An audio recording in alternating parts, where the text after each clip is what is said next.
President Duterte underscored the win-win foreign relations between the Philippines and China in celebration of the Filipino-Chinese Friendship Day. Vaccine czar Carlito Galvez Jr. says supplies of COVID-19 shots will likely normalize next week as the country expects more vaccine shipments in the coming days. The families of slain Keith and Nolven Absalon have rejected the apology of the New People's Army. Citing the rise in COVID-19 cases, the SEA Games Council says it might postpone the 2021 Games to be held in Vietnam until next year. And in lighter news, scientists have confirmed the discovery of a new dinosaur species in Australia.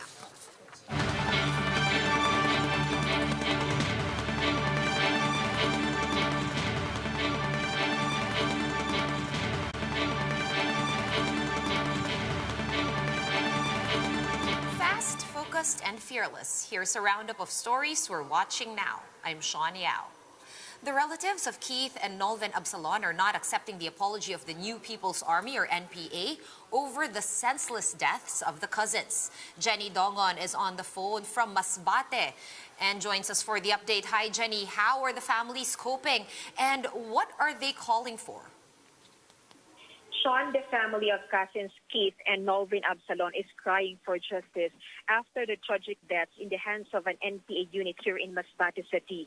The Absalon said they won't accept the apology of the NPA over the senseless killings of Keith, an FEU football player and leader or labor leader Nolven. The CPP-NPA has expressed deep remorse as it took full responsibility for the landmine blast that killed the two civilians. The rebels also said they're willing to extend any form of compensation to the bereaved families. Meanwhile, the military is daring the rebels to surrender the perpetrators of the attack to show their sincerity. Lieutenant Colonel Siegfried Awichin said this wasn't the first time that civilians were killed in the rebels' offensive against government forces. He cited two separate incidents in Barangay del Carmen and Arroyo, both in Masbate as well. Let's listen to what the bereaved family and the military had to say. Masking maghingi sa akin sila ng sorry yung hindi ko matanggap-tanggap yun. Sana magbalik loob na lang sila na hindi na mangyaring ganito na pangyari kay Kit at saka kay Nolven, yung anak ni Nolven na nadali pa sa kamay na naputol.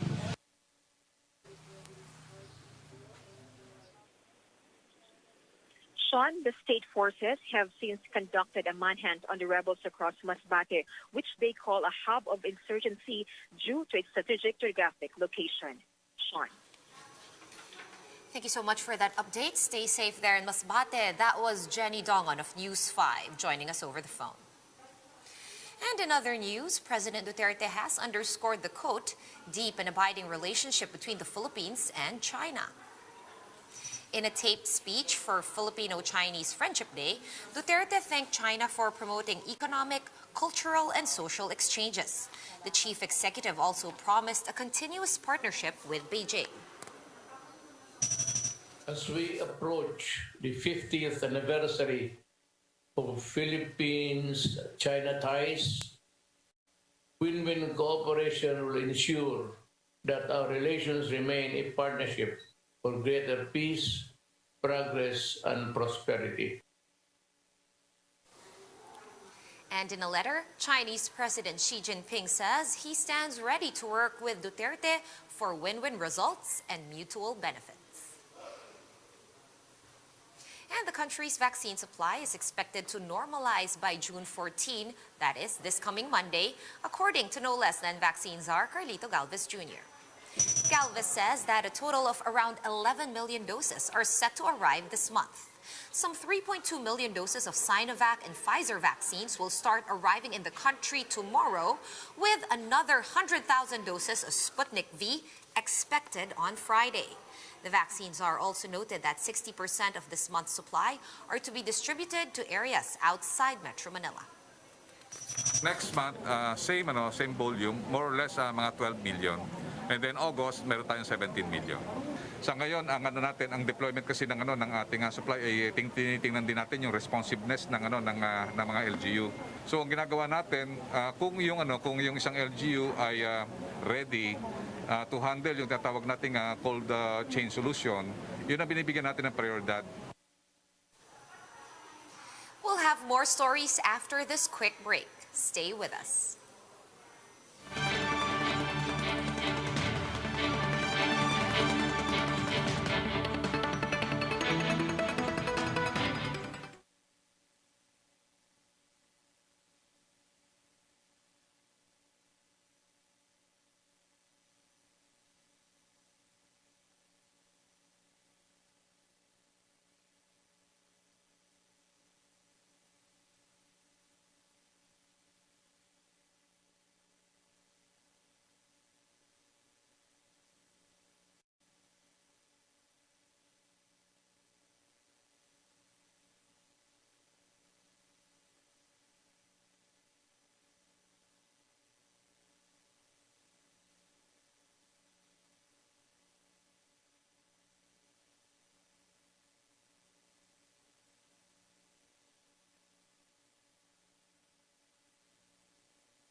On One News Now, I'm Sean Yao.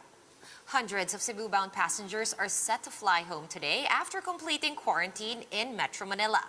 More inbound travelers will have to endure the hassle for another week, though, with the extension of the diversion of flights from the Mactan Cebu Airport to the NAIA. Gerard de la Peña with the story. Some 300 passengers bound for Cebu have already completed their mandatory 10-day quarantine in Manila because of the diversion of flights from Mactan Cebu International Airport to NAIA in Manila. These passengers will only go home to Cebu today. Among those is Carl, a seafarer who took 4 flights just to reach Cebu coming from Panama when it should have only taken him 3. Medyo hassle lang sa part namin sa dapat kasi dapat at least paglabas mo ng quarantine ng Cebu, diretso ka na sa bahay. Cebu-bound passengers from overseas will have to bear the hassle for a few more days. This as the IATF extended the diversion of flights to Manila until June 12, while they are still ironing out arrival protocols in the province. Cebu's swab upon arrival policy under an executive order signed by Governor Gwendolyn Garcia is still in effect. The provincial government of Cebu has allowed for tests upon arrival, and this entails quarantine of up to 3 days or when the results are released. The arriving international passenger then completes his or her quarantine of 10 days, either at home or through their barangay facilities. This is a bit different from the policy set by the national government, wherein an arriving international passenger is tested 7 days upon arrival and is only released from quarantine on the 10th day.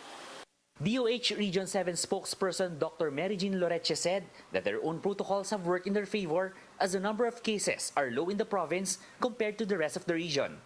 Loreche adds that the policy was made upon consultation with different stakeholders such as hospitals and hotel operators. Hindi naman talaga tayo yung sumuway.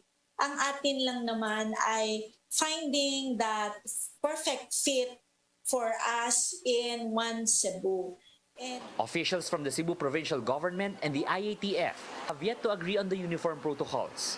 Transportation Undersecretary Raul Del Rosario says the hotel occupancy rate in Metro Manila is at 95% following the diversion of flights from Cebu to Manila.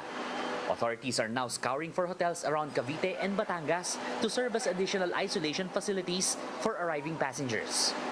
For News 5, Gerard De La Peña, we are One News.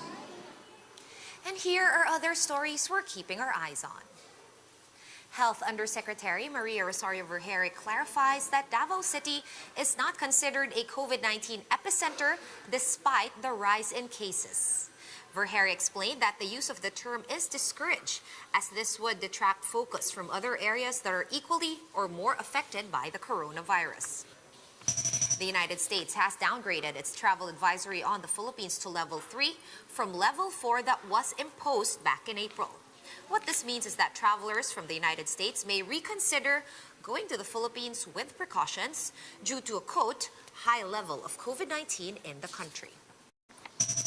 And the SEA Games Council will decide today whether or not to postpone the event initially scheduled from November 21 to December 2 in Vietnam. The country's Olympic Committee had previously sent notices of postponement due to the country's increasingly risky pandemic situation. And in Queensland, Australian scientists confirmed the discovery of one of the largest dinosaur species ever.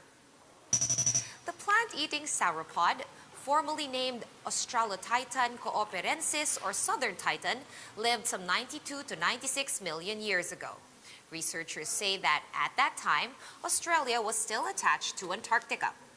Paleontologists estimate the sauropod to be as long as a basketball court and as tall as a two-story building.